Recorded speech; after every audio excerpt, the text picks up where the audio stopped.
Руководство Уфимского фанерно-плитного комбината рассказало о дальнейшей судьбе предприятия. На сегодня есть два варианта, как спасти организацию или хотя бы выплатить людям долг в 25 миллионов рублей по зарплате. Больше месяца цеха простаивают, свыше 400 человек уже официально сократили. Есть ли шанс рабочим вновь вернуться на свои места? Об итогах очной ставки сотрудников и руководства расскажет Артур Шамсудинов. Отработанных значит, мы не нужны. Ненужными они стали в конце прошлого года, когда каждому на руки пришло уведомление. Вы попали под сокращение. И теперь почти все, кто еще недавно работал на Уфимском фанерно-плитном комбинате, являются уже бывшими сотрудниками. Ольга Ивушкина – одна из немногих, сохранивших рабочее место. Впрочем, радости это не добавляет. С декабря месяца сижу на больничном. Продлевать. Я не сократилась, так как по закону меня не имеют права трогать. Я еще сотрудник УФПК. Но, соответственно, если денег не дают никому, и мне больничные, соответственно, тоже так же я не вижу. За забором осталось порядка 400 человек, и каждому из них комбинат не выплатил заработную плату как минимум за последние 3 месяца. Свыше 25 миллионов рублей. С 95-го года я работать начал. Все было нормально, прекрасно, все. Работа была, люди работали, и народу было много. Все работали. У нас бригада была 15 человек слесарей, а остались двое. Выполняем ту же самую работу.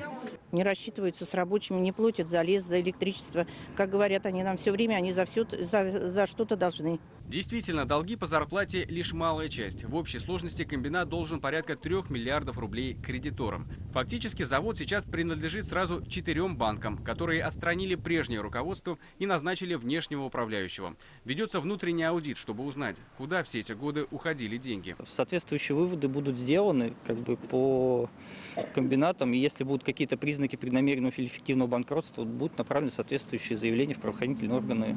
Проблемы на фанерно-плитном комбинате начались с 2014 года.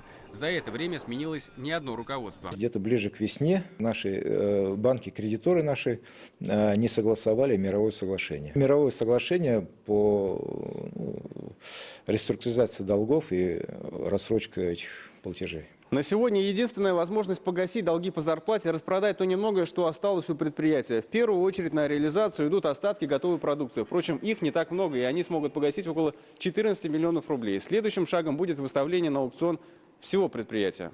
Впрочем, есть и альтернативный вариант – производственные мощности передать в аренду предприятию, которое готово наладить работу.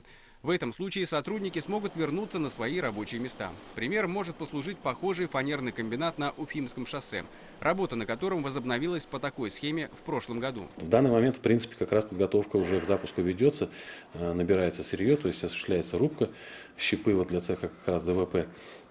Ведутся подготовительные работы, поэтому надеемся, что вслед за запуском цеха ДВП и фанерное производство тоже будет запущено. А ведь около 80% заводской фанеры еще недавно поставлялось в Америку, Китай и Европу. Пока, благодаря продаже остатков продукции, удалось погасить задолженность по зарплате за половину октября. И то не всем сотрудникам. Люди вынуждены сидят дома. Ведь в Нижегородке это было самое крупное предприятие. Артур Шамсудинов, Тимур Каюмов и Атхат Анваров. Новости Уфа.